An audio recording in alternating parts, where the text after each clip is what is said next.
안녕하세요. 보험금 팔례방입니다. 2회 자살 시도 실패 후 우울증, 불면증 병력자가 야산에서 목을 매어 사망한 경우 유리한 감정이 있더라도 유서를 남겼고 호전되었다는 증거가 있다면 자살보험금은 면책인지 여부에 대하여 서울중앙지법 2023 가단 5316-366호 토대로 명확히 살펴보도록 하겠습니다.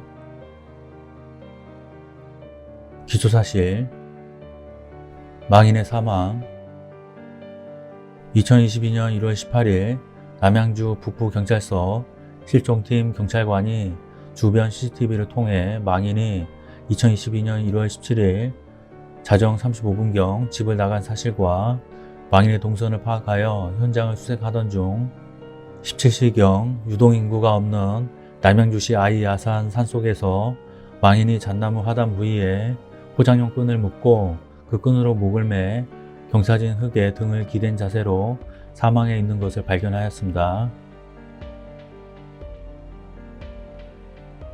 망인에 대한 현장 감식 결과 보고서에는 기타 참고사항, 담당 형사 제2가 변사자 주거지 침대 옆 가방 안에서 유서를 발견하였으며 사진을 첨부함이라고 기재되어 있고, 원고 A에 대한 참고인 진술조서에는 참고인 조사 당시 남편이 집을 나가면서 남긴 메모가 있나요? 라는 질문에 원고 A가 남편이 없어진 것을 알고 파출소에 신고하기 전 가방 안 메모장에서 남편이 작성한 글을 봤어요 라고 진술하고, 그 내용이 어떤 내용인가요? 라는 질문에는 죽음과 관련한 내용이에요 라고 진술했으며, 남편이 이러한 글을 작성할 이유가 있나요? 라는 질문에는 그전에도 죽음과 관련한 말을 많이 했어요.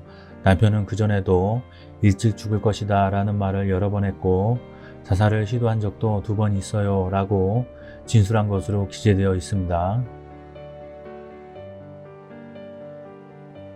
원고들은 망인의 유서와 관련하여 이 사건 변론 과정에서 망인은 유서를 작성하지 않았고 위 현장 감식 결과 보고서에 기재되어 있는 문서는 유서가 아니라 수상적으로 죽음과 관련된 부정적인 단어 또는 내용이 담겨져 있는 메모장인데, 망인의 유품을 정리하면서 망인과 관련된 기록을 모두 삭제하여 제출할 수 없다고 진술하였습니다.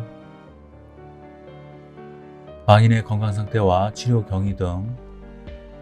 망인은 오래전에 은행에서 퇴직한 후 직업이 없이 사람들과의 접촉을 피하며 집에서만 지내며 2019년경부터 수면장애와 우울증 증상을 보이기 시작하였습니다.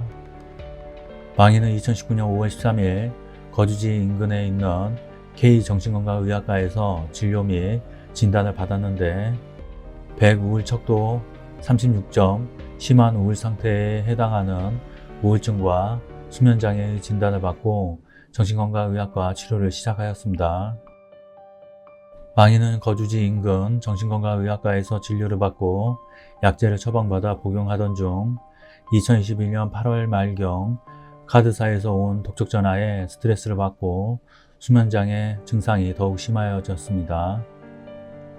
그러다 2021년 9월 6일 새벽에 집을 나가 L초등학교 야산에서 농약을 마시고 자살을 시도하였으나 행인에 의해 발견되어 M병원 응급실로 후송되어 치료를 받았습니다. 당시 망인을 진료한 M병원 정신건강의학과 담당 의사는 망인에게 다시 자살을 시도할 가능성이 있으며 추후 재시도 시에는 사망 가능성이 있음을 설명하며 수차례 입원 치료를 권고하였으나 망인은 통원 치료를 하겠다며 이를 거절하였고, 이후부터는 2021년 12월 21일까지 주기적으로 M병원에서 외래 진료를 하며 우울증 치료를 계속하였습니다. M병원에서 2021년 9월 17일 실시한 불안 우울 척도 검사 시 자살하지 않는 이유 척도 검사에서는 삶의 의욕, 죽음에 대한 두려움, 죽고 싶지 않은 생각, 삶에 대한 애착 및 욕구, 자살 실행에 대한 두려움 등의 질문 항목에서는 모두 아니다는 부정적인 반응을 보이고, 우울 증상 평가 척도 검사에서는 죽음 혹은 자살에 대한 질문에 대하여 0 내지 3번의 4단계 중 4단계인 3번 하루에도 여러 번 죽음이나 자살을 생각하거나 자살을 구체적인 계획을 세운 적이 있다 또는 자살을 시도한 적이 있다를 선택하였습니다. N병원에서 2021년 11월 9일 실시한 우울 증상 평가 척도 검사에서는 죽음 혹은 자살에 대한 질문에 대하여 0 내지 3번의 4단계 중 2단계인 1번 과연 인생이 살 가치가 있을까 하는 생각에 삶이 공허하다고 여긴다를 선택하였습니다.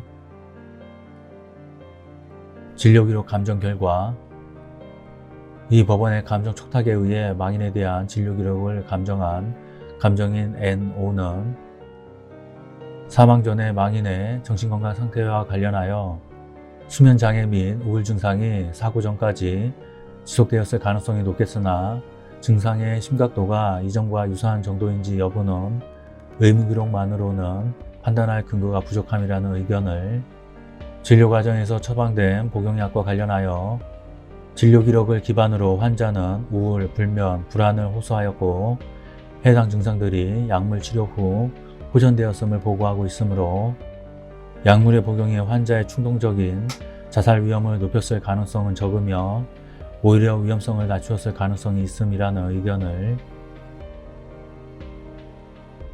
망인이 자유로운 의사결정이 가능한 상태였다고 볼 수 있는지의 질문과 관련하여 진료기록을 기반으로 피감정인의 인지기능 저하를 의심할 만한 뚜렷한 소견이 관찰되지 않음, 피감정인은 뚜렷한 정신병적 증상을 보고하지 않아 현실 검증력은 보존되었을 것으로 추정되며 사후 부검을 시행하지 않아 명확히 확인되지 않으나 사고 현장에서 과음 또는 약물을 과다 투약한 정황이 발견되지 않아 혼돈 상태에 있었다고 짐작하기 어려움, 다만 의사결정 능력의 손상 여부에 대해서 피감정인이 2022년 11월 9일 시행한 병원 불안 우울 척도 우울 증상 평가 척도에서 보고하는 불안감, 초조감, 자책감, 공허감과 같은 기분 증상으로 인하여 현실 상황에 대한 판단력, 의사결정 능력의 손상이 의심되며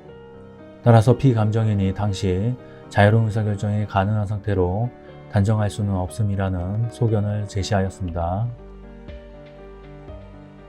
재판부의 판단, 쟁점, 보험사고에 해당하는지 여부, 망인은 급격하고도 우연히 발생한 외래의 사고로 사망한 경우에 해당한다고 보기 어렵고 달리 망인이 급격하고도 우연한 외래의 사고로 사망하였음을 인정할 만한 증거가 없고 오히려 망인은 자신의 처지를 비관한 상태에서 사망에 이르게 된 것으로 보입니다. 상세한 이유는 다음과 같습니다.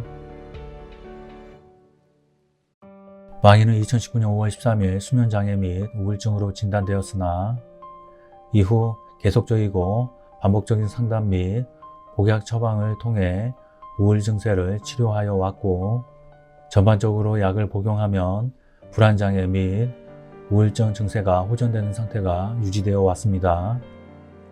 2021년 12월 21일에 이루어진 마지막 진료에서도 망인은 통증 없음, 컨디션은 나쁘지 않고 큰 차이가 없는데 다운되지 않는 정도, 약 기운이 있는 동안은 잘 잔다 라는 정도의 증상만 언급하였고 별다른 정신과적 특이사항은 발견되지 않아 평소 2주일 분량의 복약을 처방하였던 것에서 기간을 늘려 3주일 분량의 복약을 처방하였습니다.